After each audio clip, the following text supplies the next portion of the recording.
Hello friends, എല്ലാവർക്കും നമസ്കാരം. നിങ്ങളെ ഏവരും കാത്തിരിക്കുന്ന അലീനയുടെ നാളത്തെ വിശേഷത്തിലേക്ക് എല്ലാ കൂട്ടുകാർക്കും സ്വാഗതം. എല്ലാവർക്കും നല്ലൊരു ശുഭരാത്രി നേർന്നുകൊണ്ട് തന്നെ നമുക്ക് നാളത്തെ സൂപ്പർ ഹിറ്റ് വിശേഷത്തിലേക്ക് കടന്നാൽ. അപ്പൊ അതിനു മുമ്പായിട്ട് ആരെങ്കിലും നമ്മുടെ ഈ ചാനൽ ആദ്യമായിട്ട് കാണുന്നുണ്ടെങ്കിൽ ഇതുവരെ സബ്സ്ക്രൈബ് ഒന്നും ചെയ്തു വെച്ചിട്ടില്ലെങ്കിൽ തീർച്ചയായിട്ടും ഒന്ന് സബ്സ്ക്രൈബ് ചെയ്ത് വെച്ചോളൂ. അതിനോടൊപ്പം മാക്സിമം എല്ലാവരും നമ്മുടെ വീഡിയോ ഇഷ്ടപ്പെടുന്നുണ്ടെങ്കിൽ ഒരു ലൈക്കും കൂടി അടിച്ചിട്ട് പോകാൻ മറക്കരുത്. അപ്പൊ നേരെ വിശേഷത്തിലേക്ക് തന്നെ കിടക്കാം. ഇന്നത്തെ വിശേഷം രാവിലെ ഞാൻ പോസ്റ്റ് ചെയ്തിട്ടുണ്ടായിരുന്നില്ല, പക്ഷെ നമ്മൾ പ്രമോ ഇട്ടിട്ടുണ്ടായിരുന്നു. അപ്പൊ അതുപോലെ തന്നെയാണല്ലോ വിശേഷം വന്നിരിക്കുന്നത്. അപ്പൊ നിങ്ങൾ എല്ലാവരും കണ്ടു കാണും കേട്ട് കാണും. അപ്പൊ ഏതായാലും നാളത്തെ വിശേഷത്തിലേക്ക് കിടക്കാൻ ബോറടിപ്പിക്കുന്നില്ല. അങ്ങനെ നമ്മുടെ അലീനയെ പിടിച്ച സ്ഥലത്ത് തന്നെ, അതായത് പോലീസ് എവിടെ നിന്ന് നമ്മുടെ അലീനെ പിടിച്ചുകൊണ്ട് വന്നോ അവിടെ തന്നെ പിടിച്ചുകൊണ്ട് വന്ന SI തന്നെ കൊണ്ടാക്കാൻ പോവുകയാണ് കേട്ടോ.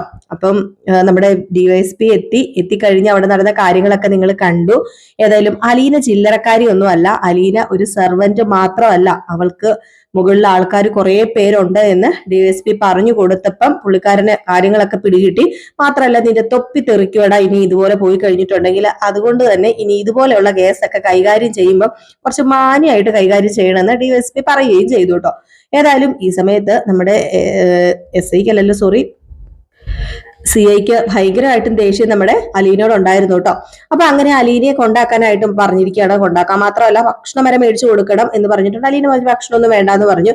ഏതായാലും അങ്ങനെ അലീന ജീപ്പിൽ കയറാൻ വേണ്ടി നമ്മുടെ സ്നേഹ എന്ന് പറയുന്ന പോലീസും കീർത്തന എന്ന് പറയുന്ന ആ ഒരു പോലീസും ഉണ്ടല്ലോ, വനിതാ പോലീസുകാര്, വളരെ മാന്യമായിട്ട് ആ DSPയുടെ മുമ്പിൽ നിന്ന് സംസാരിക്കുന്നേക്കണം. അത്രയും നേരം നമ്മുടെ അലീനയെ എടുത്ത് വിളിച്ച് കടിച്ചോ എന്നും പറഞ്ഞ് സംസാരിച്ചവരാണ്. വാ അലീന എന്നും പറഞ്ഞ് നമ്മുടെ അലീനയെ കയറ്റി വണ്ടിയിൽ കൊണ്ടുപോവാണ്. ഏതായാലും വണ്ടിയിൽ കൊണ്ടുപോയി നേരെ നമ്മുടെ ബാലചന്ദ്രന്റെ വീട്ടിലാണ് ഇറക്കുന്നത്. അപ്പൊ ഈ വണ്ടിയിൽ കൊണ്ടുപോകുന്ന സമയത്തും നീ ചില്ലറക്കാരി അല്ലെന്ന് മനസ്സിലായി കേട്ടോ. നീ വേലക്കാരി ആണെങ്കിലും നിന്റെ പിടിബലം എന്താണെന്ന് ഞങ്ങൾക്ക് മനസ്സിലായി.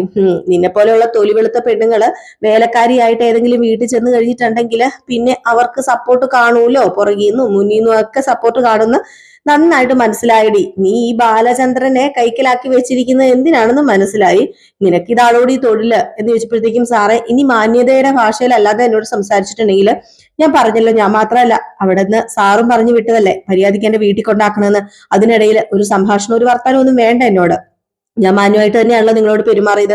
പിന്നെ എനിക്ക് വേണമെങ്കിൽ 2-3 പത്രക്കാരെ വിളിച്ചിട്ടും അതുപോലെ സോഷ്യൽ മീഡിയയിലൊക്കെ ആൾക്കാരെ വിളിച്ചിട്ട് സാറിനെ കുറിച്ചും അതുപോലെ സാറിന്റെ ഏമാനെ കുറിച്ചും ഒക്കെ പരാതി കൊടുക്കായിരുന്നു. പക്ഷെ ഞാൻ അതൊന്നും ചെയ്തിട്ടില്ല. അത് സാർ എന്നെ മാന്യതയായിട്ട് കണ്ടാൽ മാത്രം മതി, അല്ലെങ്കിൽ വേണ്ട. മാന്യതയായിട്ട് കണ്ട ഞാൻ തരുന്ന ഒരു ഔദാര്യമായിട്ട് മാത്രം കണ്ടാൽ മതി. ഇനി എന്തെങ്കിലും എന്നെ കുറിച്ച് പറയുകയോ പിന്നെ നെടുമ്പുരയ്ക്കൽ ബാലചന്ദ്രനെ കുറിച്ച് പറയുകയോ ചെയ്തു കഴിഞ്ഞിട്ടുണ്ടെങ്കിൽ അലീന ഇനി അതായിരിക്കും ചെയ്യാൻ പോകുന്നതെന്ന് പറഞ്ഞു കേട്ടോ. ഇത് കേട്ടതും നമ്മുടെ സ്നേഹ എന്ന് പറയുന്ന ആ വനിതാ പോലീസുകാരി SIനെ ഒന്ന് നോക്കിയിട്ടോ. വേണ്ട, ഇനി കൂടുതൽ പറയണ്ട, നിർത്തിക്കോ എന്നുള്ള രീതിയിലാണ് നോക്കിയത്. അപ്പൊ അങ്ങനെ ഇവര് നേരെ കൊണ്ടുപോയി നിർത്തുന്നത് നമ്മുടെ നെടുമ്പുരയ്ക്കൽ വീട്ടിലാണ്. അവിടെ കൊണ്ട് നിർത്തുമ്പോഴത്തേക്ക് അവിടെ മൊത്തം ആകെ കോലാഹലമായിട്ട് കിടക്കുകയാണ്. അപ്പൊ അലീന ആദ്യം ഇറങ്ങുമ്പോ തന്നെ കാലില് പെട്ടെന്നൊരു എന്തോ ഒരു കമ്പിൽ ഇങ്ങനെ ചവിട്ടാണ്. കമ്പ് മാത്രമല്ല, കല്ല് കമ്പ് എന്തൊക്കെയോ കിടപ്പുണ്ട്. അപ്പൊ അത് വേറെ ഒന്നും കൊണ്ടുമല്ല, ഒരു ബലാത്സംഗ വീരന്റെ വീടാണല്ലോ. അപ്പൊ പിന്നെ സ്വാഭാവികം ആൾക്കാരെ കല്ലൊക്കെ എറിയൂല്ലോ. പക്ഷെ അലീനയ്ക്ക് ഭയങ്കര പേടിയാണ് കേട്ടോ. അകത്ത് 2 പെണ്ണുങ്ങൾ ഒറ്റയ്ക്കേ ഉള്ളൂ, അവർക്ക് പുറത്തിറങ്ങാൻ പറ്റത്തില്ലാത്തൊരവസ്ഥ. അപ്പൊ അതുകൊണ്ട് ഭയങ്കര പേടിച്ചിട്ടാണ് അലീന ഇറങ്ങി ചെല്ലുന്നത്.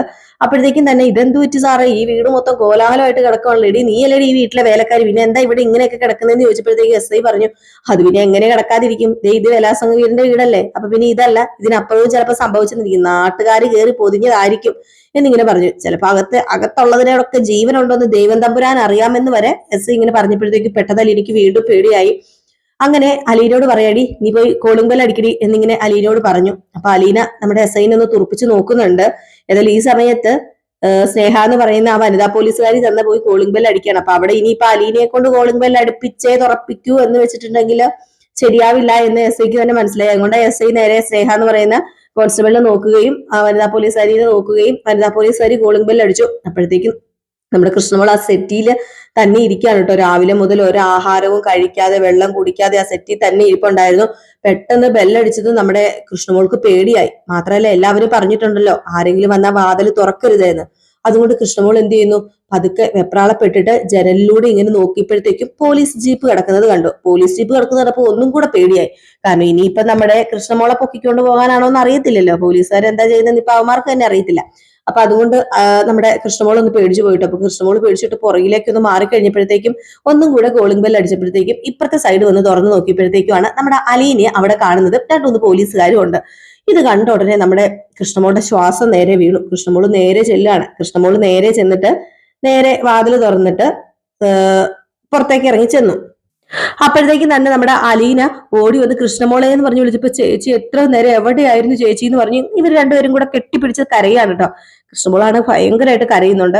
അപ്പോഴത്തേക്കും തന്നെ SI പറയുന്നുണ്ട്, ഏതായാലും ഇനി ഞങ്ങൾ ഇവിടെ നിൽക്കുന്നില്ല, നീ വിചാരിച്ച പോലെ കാര്യങ്ങളൊക്കെ നടന്നല്ലോ, ഏതായാലും ഇനി ഞങ്ങൾ പോവുക. പിന്നെ ഇതിന് പുറകെ ഇനിയിപ്പോ എന്തെങ്കിലും കേസ് വന്നിട്ടുണ്ടെങ്കിൽ ഞങ്ങളാന്ന് നീ പറയണ്ട, നിന്റെ ഈ അഹങ്കാരത്തിനുണ്ടല്ലോ ഇതല്ല ഇതിനപ്പുറം പുലിവാല് വരെ നിനക്ക് വരാൻ ചാൻസ് ഉണ്ടെന്ന് പറഞ്ഞപ്പോഴത്തേക്കും നമ്മുടെ അലീന ഒന്നും മിണ്ടുന്നില്ല കേട്ടോ. അങ്ങനെ ഇവര് നേരെ കയറി ജീപ്പിൽ കയറി പോവുകയാണ്, പോലീസുകാർ പോവുകയാണ്. അങ്ങനെ കൃഷ്ണമോള് ബായ് ചേച്ചി അകത്തേക്ക് കയറി വാദം പറഞ്ഞുകൊണ്ട് അലീനെ അകത്തേക്ക് വിളിച്ചിട്ട് ചേച്ചിനെ എന്തെങ്കിലും ചെയ്തോ, അവര് ചേച്ചി എന്തെങ്കിലും പറ്റിയോ ചേച്ചിക്ക് എന്നൊക്കെ ഇന്നെ ചോദിക്കുകയാണ്. പറഞ്ഞു ഇല്ല മോളെ എനിക്കൊന്നും പറ്റിയിട്ടില്ല, ഇല്ല അവര് ചേച്ചിനെ എന്തോ ചെയ്തിട്ടുണ്ട്, എനിക്കത് ഉറപ്പാ, ആ SIനെ കണ്ടറിയാം, അയാളൊരു വൃത്തികെട്ടവരാണെന്ന്. അത് പിന്നെ സത്യം പറയാലോ, അവര് ചിലപ്പം ഈ ഒരു രാത്രിയും കൂടെ കഴിഞ്ഞിരുന്നെങ്കിൽ എന്നെ എന്തെങ്കിലുമൊക്കെ ചെയ്തേനെ. അതിനു മുമ്പ് ദൈവത്തിനെ പോലെയാ മോളെ ഒരാള് അവിടെ വന്നത്. ഒരു DSP വന്നിട്ട് അവിടെ എല്ലാവരോടും പറഞ്ഞു എന്നെ വിട്ടയക്കാനായിട്ട്. അതും കറക്റ്റ് സമയത്ത് തന്നെ ദൈവം തമ്പുരാനാ കൊണ്ടുവന്നെന്ന് പറഞ്ഞപ്പം, അതെ ദൈവം തമ്പുരാനല്ല കൊണ്ടുവന്നത്, അത് കൊണ്ടുവന്ന ആരാണെന്ന് അറിയാമോ ചേച്ചിക്ക്? ഇല്ല, ആരാ? മനുവേട്ടനോ അതോ അച്ഛനോ? ഏയ് മനുവേട്ടനും അച്ഛനും ഒന്നും അല്ലെന്നേ. അച്ഛനെ കൊണ്ട് ഹോസ്പിറ്റലിൽ നിന്ന് അനങ്ങാൻ പറ്റുമോ? അലീന ചേച്ചി അല്ലേ അച്ഛന്റെ ഫോൺ എടുത്ത് ഇവിടെ കൊണ്ടുവച്ചിരിക്കുന്നത്. പിന്നെ അറിയാമോ, എന്നെ അച്ഛൻ വിളിച്ചിട്ട് ഒരുപാട് ചീത്ത പറഞ്ഞു. അലീന ചേച്ചിനെ ഹോസ്പിറ്റൽ അല്ല സോറി പോലീസ് സ്റ്റേഷനിൽ കൊണ്ടുപോയ കാര്യം എന്താ വിളിച്ച് പറയാതിരുന്നതെന്നൊക്കെ ചോദിച്ച് ഒരുപാട് ചീത്ത പറഞ്ഞു. അത് സാരമില്ല മോളെ, അച്ഛന് വിഷമം കൊണ്ട് പറഞ്ഞല്ലേ, പിന്നെ നീ എങ്ങനെയാ അച്ഛനോട് പറഞ്ഞു? അത് അല്ല അച്ഛൻ ഇത് എങ്ങനെയാ അറിഞ്ഞു? അത് അച്ഛൻ പറഞ്ഞത് അച്ഛന്റെ പെങ്ങളില്ലേ, അച്ഛന്റെ പെങ്ങളാ അച്ഛനോട് പറഞ്ഞത്. മിക്കവാറും ഗോവർദ്ധനങ്ങള് ആന്റിയോട് പറഞ്ഞു കാണുമായിരിക്കും, അങ്ങനെ ആയിരിക്കും അച്ഛൻ അറിഞ്ഞിട്ടുണ്ടാകുക. ഏതായാലും വലിയ വിഷയമായി ചേച്ചി, അച്ഛന് ഒരുപാട് വിഷമായി. മാത്രമല്ല അച്ഛൻ അവിടെ എന്തൊക്കെയോ കാട്ടിക്കൂട്ടുകയോ ചെയ്യാന്നൊക്കെ പറയുന്ന കേട്ടു. പോലീസ് സ്റ്റേഷനിലേക്ക് വരാൻ വേണ്ടി അവിടെ എന്തൊക്കെയോ വെപ്രാളം കാണിക്കാന്നൊക്കെ പറഞ്ഞു. പിന്നെ നേഴ്സുമാരും ഡോക്ടർമാരൊക്കെ കൂടി അച്ഛനെ അവിടെ പിടിച്ച് കിടത്തുമായിരുന്നു. അല്ല നീ പറഞ്ഞില്ലേ എന്നെ ആരോ ഒരാൾ രക്ഷിച്ചെന്ന്, അത് പിന്നെ ആരാ? അച്ഛനുമല്ല മനുവേട്ടനും അല്ലെങ്കിൽ അതെ വേറെ ആരുമല്ല, രേവതി ചേച്ചിയില്ലേ, ചേച്ചിയുടെ സ്വന്തം അനിയത്തിക്കുട്ടി രേവതി ചേച്ചിയാ ചേച്ചിനെ രക്ഷിച്ചത്. രേവതി കുട്ടിയോ? അതെ, ചേച്ചി പോയില്ലേ ഇവിടുന്ന്, പോയ ആ സമയത്ത് തന്നെ എന്നെ രേവതി ചേച്ചി വിളിച്ചായിരുന്നു, ചേച്ചീനെ വിളിച്ചായിരുന്നു. ഞാൻ ഫോൺ എടുത്തപ്പോ എന്നോട് അലീന ചേച്ചി എന്തിനു ചോദിച്ചു. ഞാൻ വിശദമായിട്ട് കാര്യങ്ങളൊക്കെ പറഞ്ഞു. ആ സമയം മുതൽ പാവ രേവതി ചേച്ചി കഷ്ടപ്പെടുന്ന അവിടുത്തെ ഗ്രേസി ആന്റി മാമച്ചനങ്ങളും ഇല്ലേ, ആരെയോ കാണാൻ പോവുകയും അങ്ങനെ അവരെയൊക്കെ കണ്ടിട്ട് ചേച്ചീനെ വെളിയിൽ ഇറക്കുവാനുള്ള കാര്യങ്ങളൊക്കെ ചെയ്തു. അങ്ങനെ എങ്ങാണ്ട ചേച്ചീനെ സത്യം പറഞ്ഞ ഇപ്പം ഈ സമയത്ത് പോലീസുകാർ വിട്ടയച്ചത്. അപ്പം എന്റെ രേവതിക്കുട്ടിയാണ് എന്നെ രക്ഷിച്ചത്. അതേന്നെ, രേവതിക്കുട്ടി തന്നെയാ ചേച്ചിയുടെ അനിയത്തിക്കുട്ടി തന്നെയാ ചേച്ചിയെ രക്ഷിച്ചത്. ഏതായാലും ചേച്ചി ഒരു കാര്യം ചെയ്ത് രേവതി ചേച്ചിയോട് വിളിച്ചിട്ട് ഒരു നന്ദി പറയാൻ പറഞ്ഞപ്പം, പറയാൻ മോളെ വിളിക്കണം, അവളെ വിളിക്കണം, എനിക്ക് കാര്യങ്ങളൊക്കെ അറിയണം എന്ന് പറഞ്ഞു. ഏതായാലും ഈ സമയത്ത് നമ്മുടെ അലീന നേരെ രേവതിനെ വിളിക്കുകയാണ്. രേവതിനെ വിളിച്ചതും രേവതിക്കുട്ടി ഫോൺ എടുത്തു. സോറി കേട്ടോ, രേവതിനെ അങ്ങോട്ട് വിളിക്കുകയല്ലെന്ന് തോന്നുന്നു, രേവതി ഇങ്ങോട്ട് വിളിക്കുകയാണെന്ന് തോന്നുന്നു. അപ്പൊ രേവതി വിളിച്ചപ്പോഴത്തേക്കും അലീനയാണ് ഫോൺ എടുത്തത്. അപ്പൊ അലീന ഫോൺ എടുത്ത് ഉടനെ തന്നെ ആഹാ ദേ ആളിവിടെ എത്തിയെന്ന് തോന്നുന്നല്ലോ, അതെ എങ്ങനെ ഉണ്ടായിരുന്നു ഒരു ദിവസത്തെ പോലീസ് സ്റ്റേഷനിലെ വാസം എന്നൊക്കെ ചോദിക്കാണ്. അത് പിന്നെ മോളെ നീ വലിയൊരു ഉപകാരമാണ് ചെയ്തത്. ഉപകാരമോ? എന്റെ ചേച്ചിനെ ഞാനല്ലാതെ വേറെ ആരെ രക്ഷിക്കാം? എന്റെ ചേച്ചിനെ ഞാനല്ലേ രക്ഷിക്കേണ്ടത്. ഓ എന്നാലും ഉണ്ടല്ലോ, എന്റെ ഗ്രേസി ആന്റി മാമച്ചനെങ്കിലും ഇല്ലായിരുന്നെങ്കിൽ ഇതൊന്നും നടക്കത്തില്ലായിരുന്നു. വലിയ നെടുമ്പുറയ്ക്കൽ തറവാട്ടുകാരാണ്, കൈതക്കൽ വീട്ടുകാരാണെന്നൊക്കെ പറഞ്ഞിട്ട് എന്താ കാര്യം? അവിടെ ആരെങ്കിലും ഉണ്ടായിരുന്നോ ചേച്ചിനെ രക്ഷിക്കാനായിട്ട്? ലാസ്റ്റ് എന്റെ ഗ്രേസി ആന്റി മാമച്ചനെങ്കിലും വേണ്ടി വന്നില്ലേ, ഇങ്ങ് പാലാരിവട്ടത്ത് കിടക്കുന്ന എന്റെ ആൾക്കാർ വേണ്ടി വന്നില്ലേ എന്ന് പറഞ്ഞപ്പം, മോളെ എനിക്കറിയാം അവർക്ക് എന്തുമാത്രം സ്നേഹം മോളോടുണ്ടെന്ന്. മോളോട് അവർക്കുള്ള സ്നേഹം ഉണ്ടല്ലോ, അതാ ഇപ്പൊ ഞാൻ കാണുന്നത്. മോള് പറഞ്ഞിട്ടാണല്ലോ അവരെ എന്നെ രക്ഷിച്ചത്. ഏതായാലും ഞാൻ എന്താ അവർക്ക് കൊടുക്കുക, ഞാൻ എന്താ പറയുക, എനിക്കൊന്നും അറിയില്ല. ചേച്ചി ഇപ്പൊ ഒന്നും പറയണ്ട, ഒന്നും കൊടുക്കണ്ട. അതെ ചേച്ചി ആഹാരം വല്ലതും കഴിച്ചായിരുന്നോ? അത് പിന്നെ എനിക്ക് ആഹാരമൊന്നും അവർ തന്നില്ല മോളെ. എന്നാ പിന്നെ പെട്ടെന്ന് ആഹാരം കഴിച്ചേ. കൃഷ്ണമോളും ആഹാരം ഒന്നും കഴിച്ച് കാണത്തില്ല. അവിടെ എല്ലാവർക്കും ആഹാരമൊക്കെ വെച്ചുണ്ടാക്കിയിട്ട് നിങ്ങൾ ആഹാരമൊക്കെ കഴിക്കാൻ നോക്ക്. എന്റെ അനിയൻ ചേച്ചിക്ക് ഒരു പോറല് സംഭവിച്ചില്ലല്ലോ അല്ലെ? അങ്ങനെ എങ്ങനെ സംഭവിച്ചിരുന്നെങ്കിലേ അവന്മാർക്കിട്ട് കൊടുത്തേനെ. അല്ല ആരാ ആ DSP നിങ്ങളുടെയൊക്കെ? അല്ല ഗ്രേസി ആന്റിക്കും മാമച്ചങ്ങളിലും എന്താ ബന്ധം? അപ്പോഴത്തേക്ക് നമ്മുടെ രേവതിക്കുട്ടി ബന്ധവും സ്വന്തവും ഒക്കെ പറഞ്ഞു കൊടുക്കുന്നുണ്ട് കേട്ടോ. ഏതായാലും രേവതിക്കുട്ടി പെട്ടെന്ന് ഫ്രഷ് ആയിട്ട് ആഹാരമൊക്കെ കഴിച്ചിട്ട് ഒന്ന് കിടന്നുറങ്ങി റെസ്റ്റ് ഒക്കെ എടുക്കാനൊക്കെ പറഞ്ഞിട്ട് ഫോൺ വെക്കുകയാണ്. അപ്പോഴത്തേക്ക് തന്നെ അപ്പുറത്തുനിന്ന് നമ്മുടെ ഗ്രേസിയും മാമച്ചനും ചോദിക്കുന്നുണ്ട് എങ്ങനെയുണ്ട് അലീനയ്ക്ക്, അലീനെ വിട്ടയച്ചല്ലേ എന്ന് ചോദിക്കുമ്പോഴത്തേക്കും അലീന ചേച്ചീനെ വിട്ടയച്ചു, നിങ്ങളോട് എങ്ങനെയാണ് നന്ദി പറയേണ്ടതെന്ന് എനിക്ക് അറിയില്ല, നിങ്ങളില്ലായിരുന്നെങ്കിൽ എന്റെ അലീന ചേച്ചി ഈ രാത്രി മുഴുവൻ അവിടെ കിടക്കേണ്ടി വന്നേനെ. ഓ ഇനിയിപ്പം നീ നന്ദി പറയാൻ പോവാണോ, നന്ദി രേഖപ്പെടുത്താൻ പോവാണോ? അല്ല, എങ്കിലും നിങ്ങളോട് നന്ദി രേഖപ്പെടുത്തേണ്ട കാര്യമൊന്നും ഇല്ലെന്ന് എനിക്കറിയാം, എങ്കിലും ഞാൻ നിങ്ങൾ പറഞ്ഞതേ ഉള്ളൂ എന്നൊക്കെ പറഞ്ഞുകൊണ്ട് നമ്മുടെ രേവതിക്കുട്ടി ഇങ്ങനെ കളിയാക്കാൻ കേട്ടോ. അപ്പോഴത്തേക്കും ആണെങ്കിൽ നമ്മുടെ ഗ്രേസി മാമച്ചനും പറഞ്ഞു, നീ കൊള്ളാടി, ഇത്രയും നേരം പതുക്കെ പൂച്ചക്കുഞ്ഞിനെ പോലെ ഇരുന്നിട്ട് നിന്റെ അലീന ചേച്ചി പുറത്ത് വന്നെന്ന് അറിഞ്ഞപ്പോഴത്തേക്കും നീ ഞങ്ങളടുത്ത് ചാടിക്കടിക്കുകയാണല്ലേ. ഏതായാലും ഇന്നത്തെ റേഷൻ നീ വിട്ടേരെ, ഞങ്ങൾക്ക് ഇന്ന് കുശാലായിട്ട് തന്നെ ഭക്ഷണം തരണം, കാരണം നിന്റെ ചേച്ചീനെ ഞങ്ങൾ രക്ഷിച്ചില്ലേ, നിന്റെ ഈ റേഷൻ പരിപാടി ഇന്നെങ്കിലും ഒന്ന് മാറ്റി വെക്കെന്ന് പറയുമ്പോ അതൊന്നും പറ്റത്തില്ല, ശരീരം നോക്കണം, ഡോക്ടറെ എന്നെ വഴക്ക് പറയുന്നത്, അതുകൊണ്ട് റേഷൻ എന്ന് റേഷൻ തന്നെ, അത് തന്നെ തരത്തുള്ളൂ എന്നൊക്കെ പറഞ്ഞിട്ട് ഇങ്ങനെ അവരുടെ രസകരമായ കുറച്ച് നിമിഷങ്ങളൊക്കെ കാണിക്കാൻ കേട്ടോ. ഏതായാലും ഇത് കഴിഞ്ഞിട്ട് പിന്നെ കാണിക്കുന്ന സീൻ എന്ന് പറഞ്ഞിട്ടുണ്ടെങ്കിൽ നമ്മുടെ കമലയൊക്കെ അറിയാണ് അലീനെ രക്ഷിച്ചു, അലീന പുറത്തു വന്നു എന്ന് കമലയൊക്കെ അറിയാണ് കേട്ടോ. അതുപോലെ തന്നെ നമ്മുടെ മനുവും അറിയാണ്. മനു കൃഷ്ണമോളെ വിളിക്കുമ്പോഴത്തേക്കും അലീന ചേച്ചി ഇവിടെ എത്തി. അലീന ചേച്ചി രക്ഷിച്ചത് വേറെ ആരുമല്ല, ഇതിലിടപെട്ടത് ഗ്രേസി മാമച്ചനൊക്കെ ആണെന്ന് പറയുന്നുണ്ട്. അപ്പം അലീനയുടെ കയ്യിൽ കൊടുക്കാൻ പറഞ്ഞിട്ട് അലീന മനുവിനോട് സംസാരിക്കാണ് കേട്ടോ. അപ്പം മനു അലീനോട് പറയുന്നുണ്ട്, അലീന എനിക്ക് നിന്നെ വന്ന് രക്ഷിക്കാൻ പറ്റിയില്ല, വേറെ ഒന്നുമല്ല, എന്റെ അവസ്ഥ അതായിരുന്നു. ഇപ്പൊ അയ്യോ മനുവേട്ട, സാരമില്ല മനുവേട്ട, ഏതായാലും ഞാൻ തെറ്റൊന്നും ചെയ്തിട്ടില്ലല്ലോ, എന്നെ ദൈവം രക്ഷപ്പെടുത്തുന്നു എനിക്ക് ഉറച്ചു വിശ്വാസം ഉണ്ടായിരുന്നു.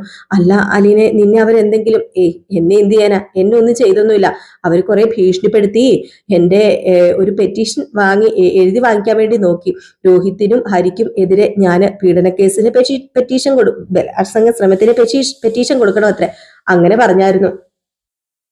ഞാൻ ഒരിക്കലും ഉണ്ട ചോറിന് നന്ദി കാണിക്കില്ല മനുവേട്ട, അതുകൊണ്ടാ ഞാൻ അങ്ങനെയൊന്നും ചെയ്യാതിരുന്നത്. മാത്രല്ല കഴിഞ്ഞു പോയ കാര്യമല്ലേ, അവർക്ക് നിങ്ങളും അതുപോലെ തന്നെ മനുവേട്ടനൊക്കെ ശിക്ഷ കൊടുത്തല്ലേ, പിന്നെ എന്തിനാ ഞാൻ വീണ്ടും പരാതി എഴുതി കൊടുക്കുന്നത്, അതുകൊണ്ടാ ഞാൻ പരാതി എഴുതി കൊടുക്കാതിരുന്നത് എന്ന് പറഞ്ഞപ്പോഴത്തേക്കും, അല്ല നിനക്ക് ഞങ്ങൾ കാരണം ഇങ്ങനെ പോലീസ് സ്റ്റേഷനിലൊക്കെ കയറി വരേണ്ടി വന്നല്ലോ അലീന എന്ന് പറഞ്ഞപ്പോ, അതൊന്നും സാരമില്ല, നിങ്ങൾ കാരണം എങ്ങനെയാകുന്നത്, ഇതൊക്കെ എന്റെ തലയെഴുത്താ, അല്ലാതെ പിന്നെ എന്താ പറയാ, മനുവേട്ടൻ വിഷമിക്കൊന്നും വേണ്ട കേട്ടോ, മനുവേട്ടൻ വരാതിരുന്നതിന്റെ കാരണമൊക്കെ എനിക്കറിയാം, മനുവേട്ടൻ എന്നല്ല ആർക്കും വരാൻ പറ്റില്ല, കാരണം പുറത്തിറങ്ങാൻ പറ്റാത്തൊരു അവസ്ഥയാണല്ലോ എന്നൊക്കെ പറഞ്ഞിട്ട് ഇങ്ങനെ നമ്മുടെ മനുവിനെയും അലീനെ അങ്ങോട്ട് സമാധാനിപ്പിക്കുന്ന മനു അലീനനെയും ഇങ്ങോട്ട് സമാധാനിപ്പിക്കുന്നുണ്ട് കേട്ടോ.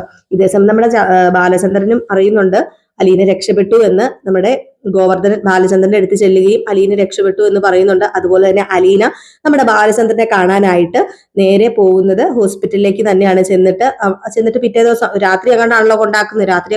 പിറ്റേ ദിവസം രാവിലെ തന്നെ ബാലചന്ദ്രൻ കാണാനായിട്ട് പോകുന്നുണ്ട്. ബാലചന്ദ്രനെ കെട്ടിപ്പിടിച്ച് നമ്മുടെ അലീനെ കരയുന്നുണ്ട് കേട്ടോ. മോളെ നിനക്ക് എന്താ പറ്റിയത്, നിന്നെ അവരെന്തെങ്കിലും ചെയ്തോ എന്നൊക്കെ ചോദിച്ചപ്പോ ഇല്ല അച്ഛൻ, എന്നെ അവരൊന്നും ചെയ്തിട്ടില്ല, പക്ഷെ അച്ഛൻ വിഷമിക്കരുത്, അച്ഛൻ എന്നെ ഓർത്ത് വിഷമിക്കരുത്, ഒരിക്കലും അച്ഛൻ ആരെയും ഓർത്ത് വിഷമിക്കരുത്, ഇതിനകത്ത് സത്യം ഉണ്ടെങ്കിൽ ഉറപ്പായിട്ട് അവർക്ക് ശിക്ഷ മേടിച്ചു കൊടുക്കും, അത് ഉറപ്പാണ്, ശിക്ഷ കിട്ടും, പക്ഷെ അവരാരെങ്കിലും നിരപരാധിയാണെങ്കിൽ നമുക്ക് രക്ഷിക്കണം, അച്ഛൻ പേടിക്കൊന്നും വേണ്ട എന്നൊക്കെ പറയുന്നുണ്ട്. ഈ സമയത്ത് വൈജയും അറിയുന്നുണ്ട് നമ്മുടെ അലീന പോലീസ് സ്റ്റേഷനിൽ നിന്ന് പുറത്തിറങ്ങിയത്. ഏതായാലും വൈജ അറിഞ്ഞു കഴിയുമ്പോഴത്തേക്കും ഉണ്ടാകാൻ പോകുന്നത് എന്താണെന്ന് പ്രത്യേകിച്ച് പറയേണ്ട കാര്യമില്ലല്ലോ. പോലീസ് സ്റ്റേഷനിൽ പിടിച്ചോണ്ട് പോയപ്പോൾ ഭയങ്കര സന്തോഷമായിരുന്നു വൈജയ്ക്ക്. അപ്പൊ അലീന പുറത്തിറങ്ങുമ്പോഴത്തേക്കും ഉണ്ടാകാൻ പോകുന്നത് എന്താണെന്നും അറിയാലോ. അപ്പം ഇതൊക്കെ കോർത്തിണക്കിക്കൊണ്ട് ഒരു അടിപൊളി വിശേഷമാണ് കേട്ടോ നാളെ വരാൻ പോകുന്നത്. അപ്പൊ മിസ് ചെയ്ത് കളയരുത്. നമ്മൾ ഇന്ന് കഥ ഇട്ടില്ലെന്ന് പറഞ്ഞ് നാളെ കഥ ഇടാതിരിക്കത്തില്ല. ഇന്ന് എനിക്കൊരു സ്ഥലം വരെ പോകണമായിരുന്നു, അപ്പൊ രാവിലെ തന്നെ പോകണമായിരുന്നു. അപ്പൊ അതുകൊണ്ടാണ് കേട്ടോ ഞാൻ കഥ ഇടാതിരുന്നത്, ടൈം ഇല്ലായിരുന്നു, അതുകൊണ്ടാണ് ഇടാതിരുന്നത്. പിന്നെ പ്രമവിശേഷം നമ്മൾ വളരെ വിശദമായിട്ട് പറഞ്ഞിട്ടുണ്ടായിരുന്നു ഇന്നലെ, അതും ഏകദേശം ഒത്തിരി വ്യൂവേഴ്സ് ഒക്കെ ഉണ്ടായിരുന്നു. അപ്പൊ ഏതായാലും എന്റെ പ്രേക്ഷകരെ ഞാൻ നിരാശപ്പെടുത്തിയില്ലെന്ന് തോന്നുന്നു. ഇനിയിപ്പോ ആരെങ്കിലും എന്നെ രാവിലെയൊക്കെ കാത്തിരുന്നെങ്കിൽ സോറി, നമ്മൾ നാളെ രാവിലെ ഫുൾ വിശേഷം ചെയ്യുന്നതായിരിക്കും. പിന്നെ രേവതിയുടെ സച്ചിയുടെയും കഥയും നമ്മൾ ഇന്നിട്ടിട്ടില്ലായിരുന്നു, ഇന്നൊരു കഥ ഇട്ടിട്ടില്ലായിരുന്നു. ഇനിയിപ്പോ രേവതിയുടെ സച്ചിയുടെയും കഥയും നമ്മൾ നാളെ ചെയ്യുന്നതായിരിക്കും. അപ്പൊ എല്ലാവർക്കും വീണ്ടും നല്ലൊരു ശുഭരാത്രിയൊക്കെ നേർന്നുകൊണ്ട് നിർത്തുകയാണ്. അതുപോലെ തന്നെ ആദ്യമായിട്ട് ആരെങ്കിലും കാണുന്നുണ്ടെങ്കിൽ ഒന്ന് സബ്സ്ക്രൈബ് ചെയ്ത് വെക്കണം. അതിനോടൊപ്പം നമ്മുടെ വീഡിയോ ഇഷ്ടപ്പെടുന്നവർ ഒരു ലൈക്കും കൂടി അടിച്ചിട്ട് പോകാൻ മറക്കരുത്. Tata, bye bye.